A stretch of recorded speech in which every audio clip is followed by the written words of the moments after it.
First I went to Europe, landed in Brussels. It was a Brussels airline. And I stayed there for a night, and then we went to Greenland, and I stayed there for a night. Then we went to New York, where I met some relatives of my sister-in-law. And from there, I stayed in New York, some distant relatives, and from there I took a bus with a friend that I tutored, who was from a rich family, and I tutored him. So we met, and we took the bus through the South, which opened our eyes. I didn't know what the South was. I didn't know that you cannot go, that in the bus, we didn't have money to go to the hotel, so we were 3 nights and 4 days on the road. But in the bus, the first night, we were tired. So we decided the bus, it was a Greyhound bus, goes all the way from New York to Los Angeles.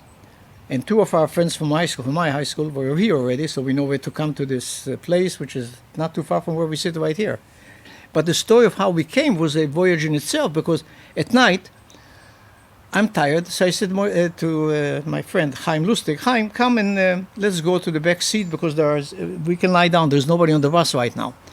So we go, and it was about 5 o'clock in the afternoon. We lie down, and personally both of us fell asleep. We open our eyes, we see the bus is moving. It's already maybe 7 in the late afternoon. But everybody's standing, except for a few people. So I'm curious. I make my way, and I ask the driver, why are they all standing? And he barely, how much English did I know, but enough to make it that these are the black people here are not allowed to sit if there is a white man in front of them. They only can sit in the back. Mm-hmm. So if you cannot sit ahead of a white man, when you were there in the back, everybody's standing. So I go in, I walk up my friend, I say, son of a gun, Chaim, get up, what? Come with me. As we walk, I look back, and they go down, pop, pop, pop, pop, pop, and then we're in the front seat. And then we make a stop, and he has to go to a restroom. He goes in, he was a big guy, he had a little taller than I am, not much, but strong, broad shoulders. And somebody tries to carry him out, a white man, assisted by another younger one, and they pull him out. I said, well, and he wants to hit them. I said, leave them alone, what's going on? And finally this guy says to me, no white man here, it's only black man here. You cannot go there. In the bathroom. That was the beginning of understanding what we see right now. I had no clue of that. You read the books all you want, but you didn't know it was that bad. There is discrimination, but that was a new revelation for us. Did you have any idea about racial discrimination before you arrived? Honestly, not. Because, the Jewish people know so much about discrimination. That, and I was used to black people because when the Second World War was raging, the British Army had recruited people from many African countries, and some of them were natives who lived in the countries. They even had citizenship. So I could see some people who came from Ethiopia, who were black in color. But I didn't know about the extent of the separation, the different restrooms or what have you. Wow. It goes all the way from New York to Los Angeles. And 2 of our friends from my high school, were here already, so we know where to come to this place, which is not too far from where we sit right here. On Landfair Avenue, there was a co-op where you could actually room with 6 other guys, not the Corona age. You could have 6 roommates, 4 roommates. I had 4 roommates. I had, in fact, 2 football players there. And they told me, Moshe, give me 5. And I had no idea. What am I telling him? Give me 5. He said, go like this. And so I gave him and press the flash. He gave me a squeeze. He almost killed my hand. I started learning because he was a black guy, and I forgot his name. He was a football player. Moshe, come and see me play. Anyway, you made friends. And I left money in Israel so they can actually take the pounds, the Israeli pounds, convert them to dollars and send them. And it was good. You could get $4 for every pound, and I had plenty, I think, for the first year. I could survive the first year because I left my father who wouldn't have the money for that. And they could send me $100 every year, a month, and I would have enough because I got a scholarship immediately here. I had the means. And for $100 I could survive, $100 a month. That was the allowance too, because they didn't permit converting the local currency to foreign currency, and the limit was $100. And that was enough. I could live. The dorm was $50 and $60, and I figured I'll give the Hebrew lessons, which I did later on. So I'm doing all right. And the money keeps coming in, and I don't spend more than $100 a month. I'm doing well. I started getting a job now. So I got a job in a temple. That was already the beginning when I came. I didn't, but after a few months, I got a job. I was tutoring Hebrew, so I even made a little more income. End of October, there used to be a homecoming parade at UCLA.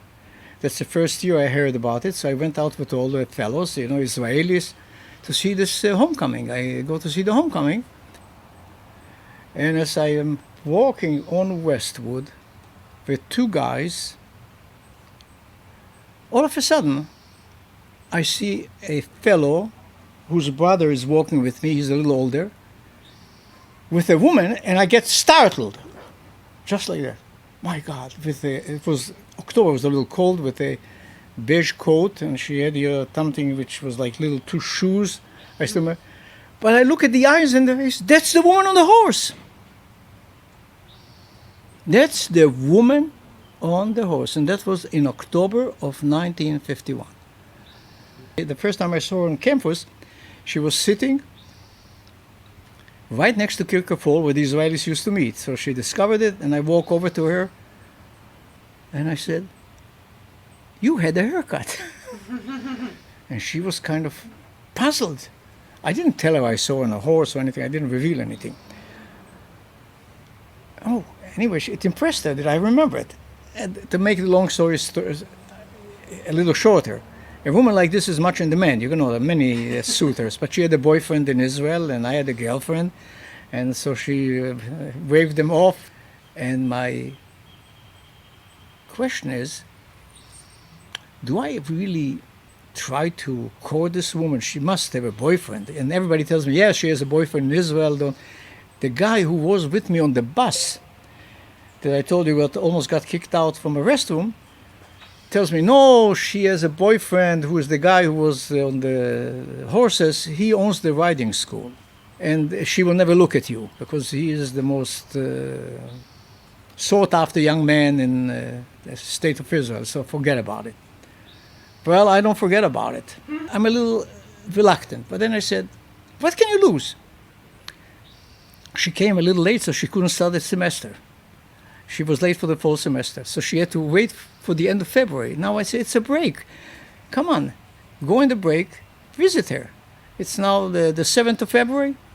I remember that. What can you lose? You have this old 1937 Plymouth. Why don't you drive over? Go over there, park your car in the middle of the day. You're not going at night. You're not a thief because the girls may be home, maybe not. She had two roommates. Yeah. So I'm not going in. What can I do? So maybe they're out. Anyway, I ring the doorbell. Sure enough, she's there. The only one. Phew, Moshe, you're the luckiest guy in the world. Why? Because the other two had to go make arrangements for the new semester. Or now maybe they had to take midterms. I was done with the midterms already. I don't know what they had to do. So we start talking, and I just said, I thought I'll come and see you. And we started talking. Anyway, the rest is history. I said, I think she has a boyfriend, but I have a girlfriend too, so what's the big deal? Anyway, it doesn't make any difference. I said, I'm just here to get to know you because I like you. The rest is history. The first date, there was another guy, he much older than I was, about 5 years older. He became a lawyer, a patent lawyer, and he had a girlfriend here, which I knew before Zaffa came. So I told him that I met her, and he said, okay, Moshe, so let's go on a double date. So about a week later, we got dressed, and we went in Hollywood to one of the Hollywood Roosevelt Hotel. Okay. And they had dancing in the evening, and boy, I danced. I was in seventh heaven. I said, my God, why don't you have a place for yourself? Out of the dome. I said, yeah, come on, marry this woman. I said, what do we have? I'll manage. When will you marry her? I'm talking to myself. Before the 7th of February.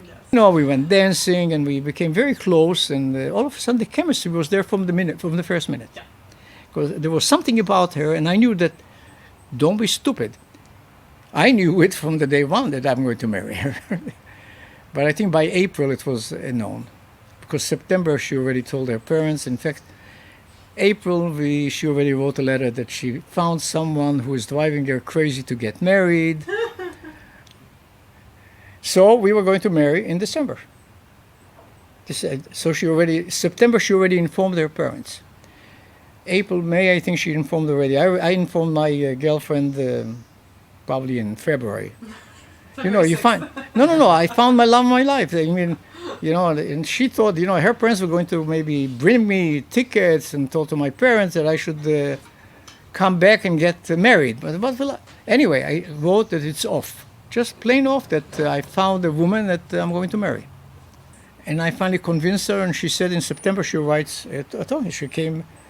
In February she shows up here, and in September she already writes her parents that she is going to get married. When will we get married? In about 2-3 months, just before Christmas. I said, fine, no problem, but what marriage? We are going to. I teach in a temple and she teaches in a temple, so the rabbi is going to marry us. And we were going to get married in December. But then she said, oh no, I cannot do it.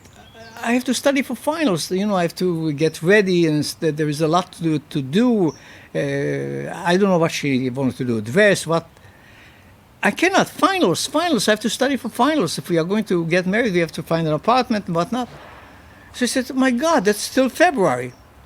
She said, so will be February. But by December, we started buying dishes and whatnot in preparation because it was sale. Somebody told us it's sale, so let's buy the dishes, which had, I think, green leaves. I still remember those dishes. I don't share any one of them left. For years I looked at them because there was a sale, so we bought whatever was on sale. So I said, so it's serious, but we have to get an apartment. All of this will be a break. When? Christmas break? She said, no, Christmas I have to get their finals. We finally ended up, I said, but it has to be before February 7th. We got married on the 3rd of February. But I think if a year was enough for her to choose me, I think I get a lot of points. Yeah, I think you did good.